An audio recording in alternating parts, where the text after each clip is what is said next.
Assalamualaikum. Halo anak-anak pintar. Apa kabar kalian hari ini? Alhamdulillah, luar biasa, selalu ceria.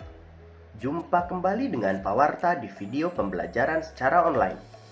Bagi kalian yang belum subscribe, jangan lupa tekan dulu tombol subscribe-nya. Jangan lupa juga like, share, dan komen videonya ya. Terima kasih. Baiklah, untuk mengawali materi kita hari ini, marilah kita berdoa bersama menurut agama dan kepercayaan masing-masing. Berdoa dipersilahkan.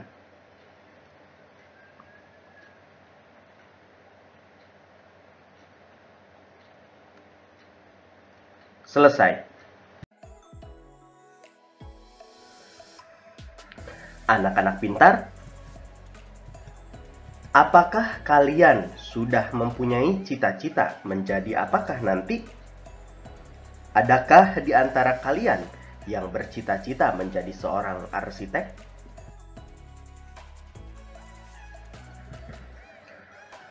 Arsitek.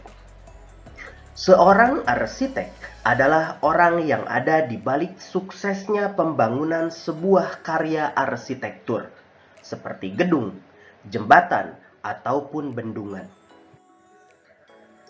Berikut ini ada beberapa bukti kehebatan seorang arsitek. Yang pertama ada Candi Borobudur. Candi Borobudur merupakan candi Buddha terbesar di Indonesia. Arsiteknya bernama Gunadarma.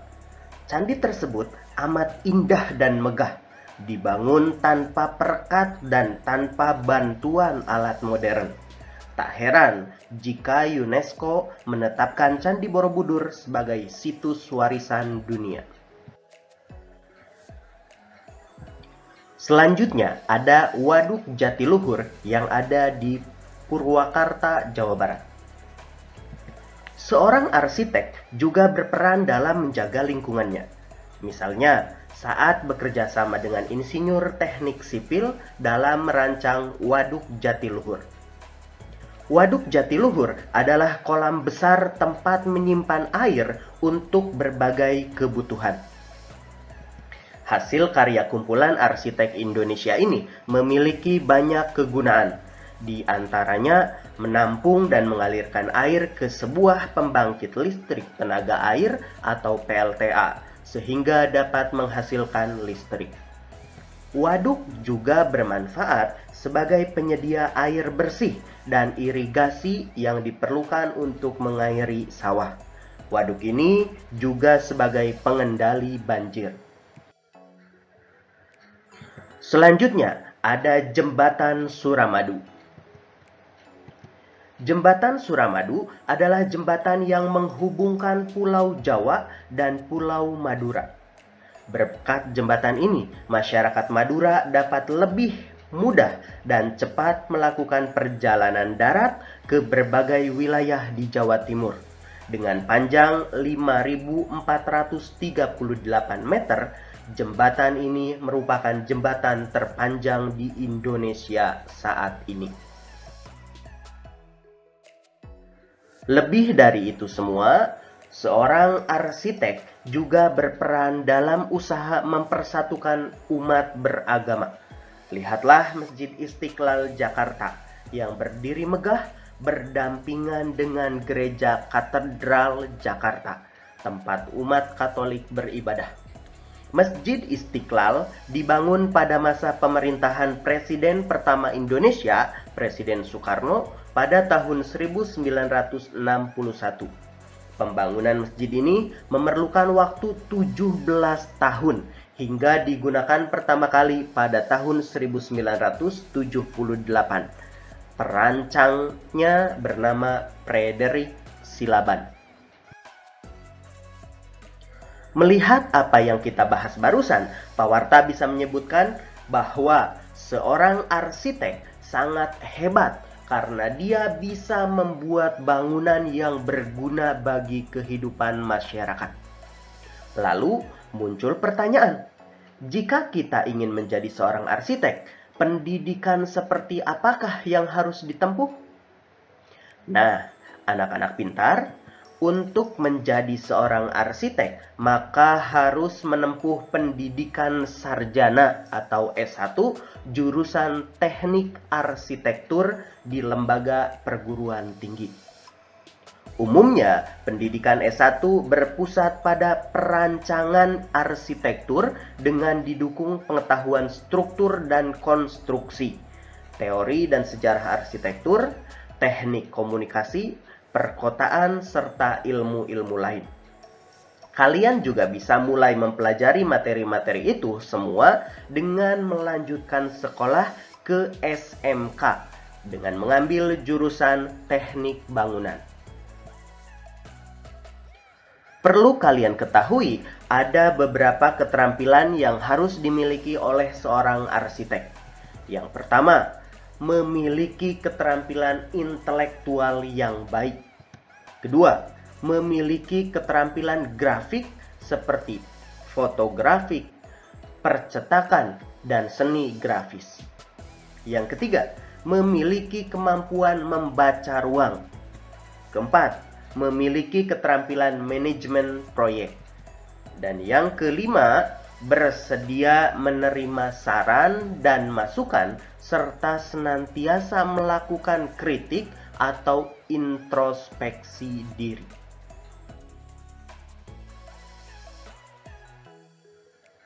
Anak-anak pintar, dari zaman dahulu, nenek moyang kita telah membangun berbagai bangunan adat yang mencirikan kebudayaan mereka masing-masing. Setiap suku memiliki ciri bangunan dan tempat tinggal yang berbeda sesuai dengan kebutuhan dan kebiasaan masing-masing. Salah satunya adalah rumah adat masyarakat Kampung Naga di daerah Tasikmalaya, Jawa Barat. Rumah-rumah adat di Kampung Naga dibangun dengan cara yang unik dan memiliki tujuan dan makna sesuai kebiasaan masyarakat setempat. Rumah dibangun di atas bebatuan agar tidak longsor bagian bawahnya. Masyarakat Kampung Naga sangat erat kekerabatannya sehingga mereka membangun rumah mereka secara berdekatan, tetapi mengarah ke arah yang sama, yaitu arah timur barat. Semua rumah akan menghadap ke arah Sungai Ciwulan yang berada di depan gerbang masuk kampung tersebut. Semua bahan bangunan dibuat dari bahan-bahan alami, seperti bambu dan dedaunan, karena kehidupan masyarakatnya yang sangat dekat dengan alam. Sekarang saatnya kalian mengerjakan tugas.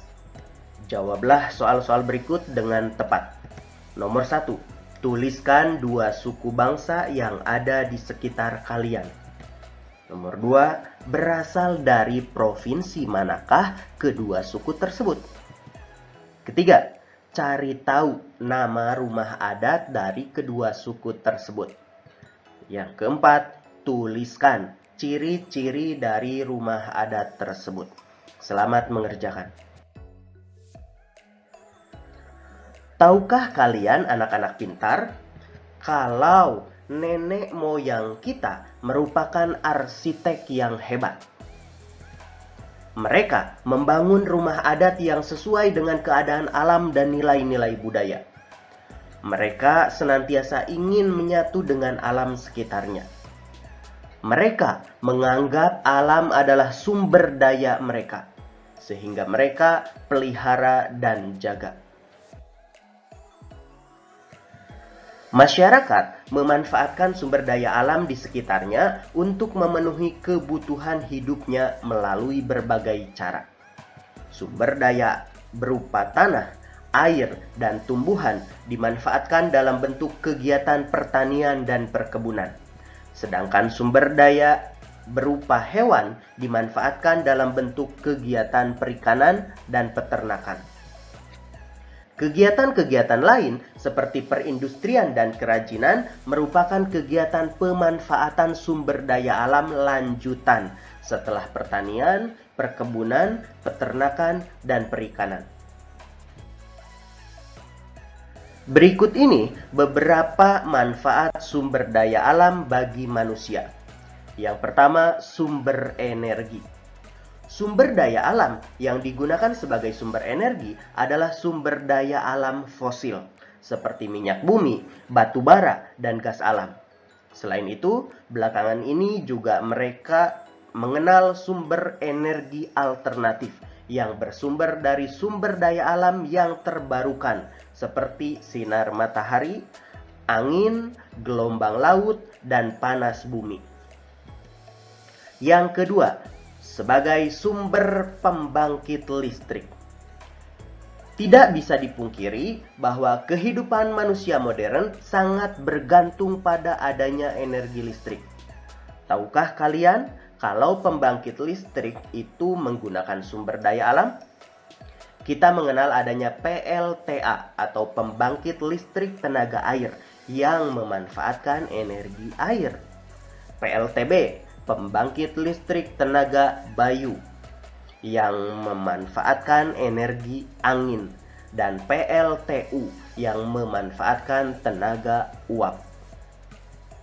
Berikutnya, sebagai bahan pangan atau makanan.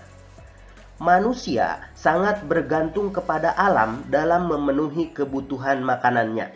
Hewan dan tumbuhan merupakan sumber makanan pokok bagi manusia. Keempat, bahan sandang atau tempat tinggal. Selain makanan, manusia juga memerlukan tempat tinggal.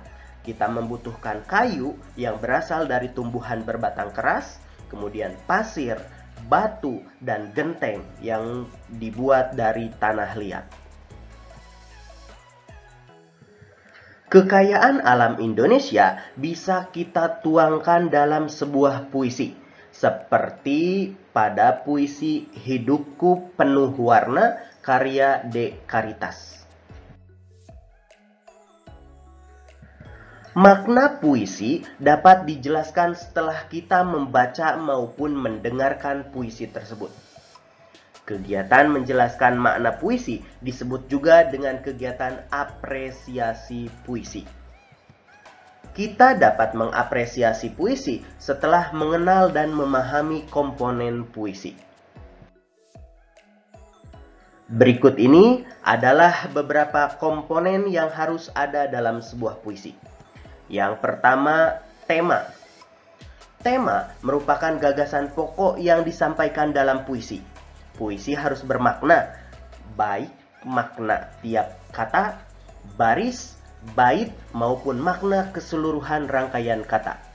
Tema yang dijumpai dalam puisi adalah tema ketuhanan, kemanusiaan, persahabatan, perjuangan, kesedihan, dan kepahlawanan. Kedua, nada dan suasana dalam puisi. Puisi mengungkapkan nada dan suasana jiwa yang mengungkapkan sikap penyair terhadap pembaca. Nada puisi menimbulkan suasana tertentu terhadap pembacanya. Nada duka yang diciptakan penyair dapat menimbulkan suasana iba di hati pembaca. Sedangkan nada sukacita yang diciptakan penyair dapat menimbulkan suasana gembira di hati pembaca. Yang ketiga, perasaan. Puisi mewakili ekspresi atau perasaan penyair. Bentuk ekspresi tersebut dapat berupa kegelisahan, semangat, atau kesedihan. Jika penyair akan mengagungkan keindahan alam dalam puisinya, penyair akan menggunakan pilihan kata atau diksi yang mewakili dan memancarkan makna keindahan alam. Yang keempat, amanat. Pesan dalam puisi disebut amanat. Pesan merupakan anjuran atau nasihat penyair kepada pembaca puisi. Anjuran atau nasihat tersebut berupa perbuatan-perbuatan baik atau berhubungan dengan nilai moral. Pesan atau amanat penyair disampaikan melalui kata-kata dalam puisi. Sekarang saatnya kalian mengerjakan tugas kembali. Lengkapilah puisi berikut dengan kata-kata yang tepat. Kawan sejatiku. Wahai sejatiku, kamu selalu bermain bersamaku, selalu menemani ku mengerjakan sekolahku. Selalu saat aku pilu.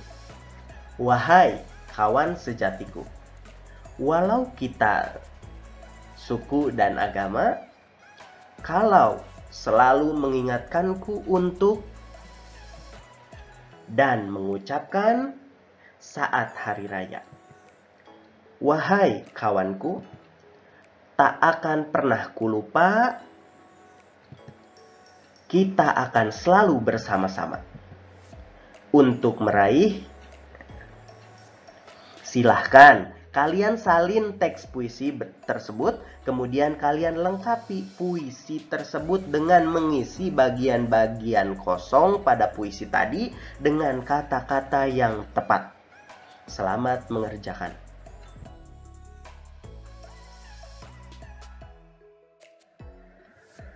Anak-anak pintar, demikianlah materi pelajaran kita hari ini. Perlu kalian ingat, setiap sisi kehidupan kita selalu membutuhkan sumber daya alam. Pergunakanlah sumber daya alam itu dengan bijak, agar kehidupan kita tidak terganggu. Akhir kata dari Pawarta, wassalamualaikum warahmatullahi wabarakatuh.